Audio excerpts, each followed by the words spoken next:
Haɓo, epistaxis, nose bleeding. Haɓo a Hausance yana nufin zubowar jini daga cikin hancin mutum, wanda mafi galibi aka fi samun shi a ƙananan yara.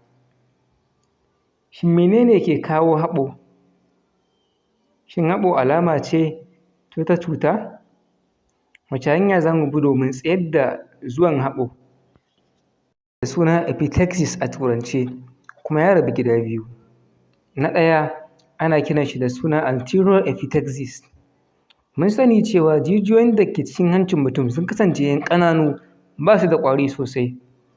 Waɗannan jijiyoyi suna haɗuwa a wani waje mai suna Kisselbach plexus, wanda yake a kan karan hancin mutum.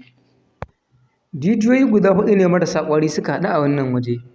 Saboda haka ne idan mutum ya buge hancinsa ko kuma ya fiye sosa hancin nasa a daidai wannan waje, sai wannan jijiyoyi su fashe kai tsaye. A dalilin haka ne sai jini da ke zubowa ta hancin mutum.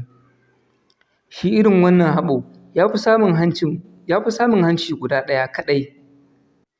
Kaso na biyu kuma yana iya faruwa a dalilin cuta da ke damun jikin ɗan adam, irin su hawan jini da sauransu. Shi kuma yana faruwa idan jijiyoyin da ke kusa da hanci na wajen maƙogwaro, ma'ana auditory plexus, jijiyoyin ne suke fashewa. To saboda kasancewar maƙogwaro a kusa da hanci, hakan sai ya sa jini da ke biyowa ta hancin mutum daga maƙogwaronsa.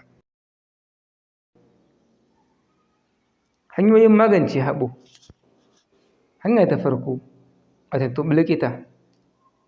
Hanya ta biyu, ana so mutum ya sa hannunsa a hancinsa, ya matse hancin nasa ta yadda iska ba ta dinga fitowa ba har tsawon minti 10. Sannan sai ya dinga yin numfashi ta cikin bakinsa.